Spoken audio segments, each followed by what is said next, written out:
পশ্চিমবঙ্গে কি সত্যি মুসলমানরা আতঙ্কে আছে, নাকি সোশ্যাল মিডিয়ায় ভাইরাল খবর আমাদের ভুল বোঝাচ্ছে? মমতা ব্যানার্জির শাসন আমলের পরে শুভেন্দু অধিকারী বিজেপি ক্ষমতায় আসে, তাহলে সত্যি বদলে যায় সাধারণ মানুষের জীবন, নাকি হুমকির মুখে পড়তে যাচ্ছে পশ্চিমবঙ্গ? ভিডিওটা সুপ্রিয় দর্শক আপনারা কেউ স্কিপ করবেন না, কারণ এখানে আবেগ নয়, তথ্য নিয়ে কথা হবে।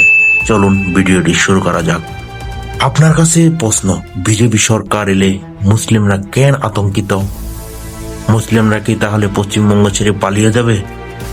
মুসলিমদেরকে কি বাংলাদেশে পাঠিয়ে দেওয়া হবে? এটা কি বাস্তব, নাকি বাড়িয়ে বলা হচ্ছে, নাকি সোশ্যাল মিডিয়ায় গুজব ছড়ানো হচ্ছে? ভিডিও শেষে আপনার মতামত অবশ্যই কমেন্টে জানাবেন। আজ আমরা একটি বিষয় নিয়ে কথা বলবো, ধর্ম, রাজনীতি ও মানুষের নিরাপত্তা। সম্প্রতি সোশ্যাল মিডিয়ায় অনেক খবর ঘুরছে, পশ্চিমবঙ্গে নাকি মুসলিমদের উপর অত্যাচার হচ্ছে, মুসলিমদের ঘর বাড়ি ভাঙ্গা হচ্ছে, মুসলিম বোনদের পর্দা ছাড়া করা হচ্ছে, তাদেরকে দেশ ছাড়া করা হচ্ছে, তাদেরকে খুন খারাপি করা হচ্ছে। কিন্তু আসল প্রশ্ন, এসব কথা কি সত্যি সত্য নাকি গুজব? সত্যটা জেনে নেওয়া যাক। রাজনৈতিক প্রেক্ষাপট। ওয়েস্ট বেঙ্গল দীর্ঘদিন 15 বছরের মতো মমতা ব্যানার্জির নেতৃত্বে শাসনামল পশ্চিমবঙ্গ সুন্দর মতো চলছিল বলে আমরা সকলেই জানি। অনেকেই মনে করেন তার শাসনামলে হিন্দু মুসলিম একসাথে তুলনামূলকভাবে শান্তিতে বসবাস করেছে পশ্চিমবঙ্গ। অন্যদিকে ভারতীয় জনতা পার্টি বিজেপির একটি বড় জাতীয় দল অনেক চেষ্টার পর এবার তারা ক্ষমতায় হস্তান্তর করেছে, যার মুখ্যমন্ত্রী হচ্ছে শুভেন্দু অধিকারী। ভারতীয় জনতা পার্টি একটি বড় জাতীয় দল, যার উন্নয়ন ও জাতীয়তাবাদের কথা বলে।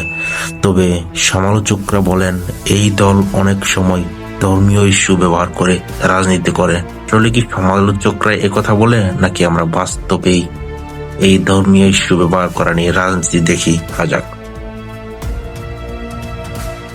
মুসলিমদের মধ্যে আতঙ্ক তৈরি হওয়া কিছু কারণ থাকতে পারে। রাজনৈতিক বক্তব্য, সোশ্যাল মিডিয়ায় গুজব, অতীত অভিজ্ঞতা, মিডিয়ার প্রভাব। একটা কথা মনে রাখবেন, ভয় অনেক সময় বাস্তবের থেকেও দ্রুত ছড়িয়ে পড়ে। এখন আসি একটি গুরুত্বপূর্ণ বিষয়ে, যেটি হচ্ছে উগ্রবাদী শুভেন্দু অধিকারী নিয়ে অনেক বিতর্ক রয়েছে। তার নাম শুভেন্দু অধিকারী।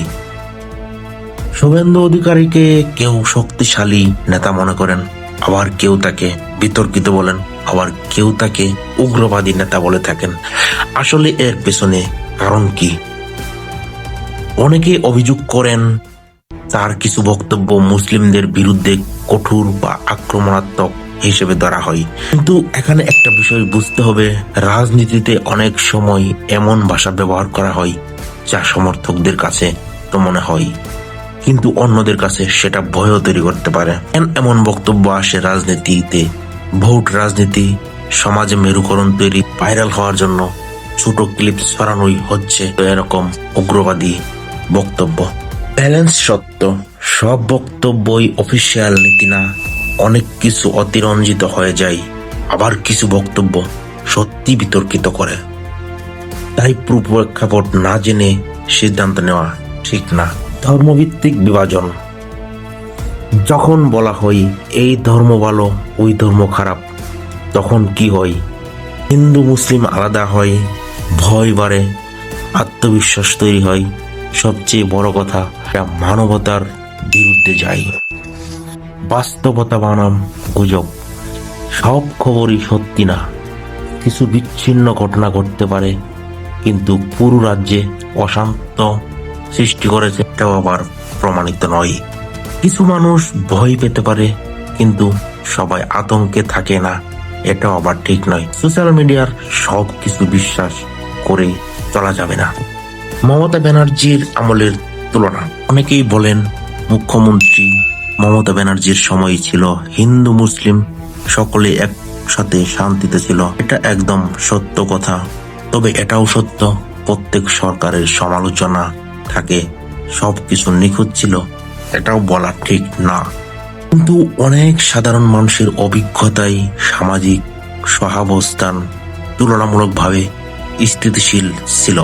ধর্মের নামে রাজনীতি করলে মানুষ ভাগ হয়ে যায়, ঘৃণা বাড়ে, উন্নয়ন পিছিয়ে যায়।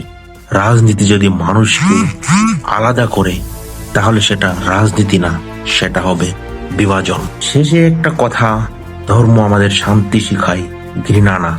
রাজনীতি আমাদের উন্নয়ন শেখানো উচিত, বিভাজন না। আপনার কি মনে হয় পশ্চিমবঙ্গে আসলে আতঙ্কে, নাকি এটি বাড়িয়ে বলা?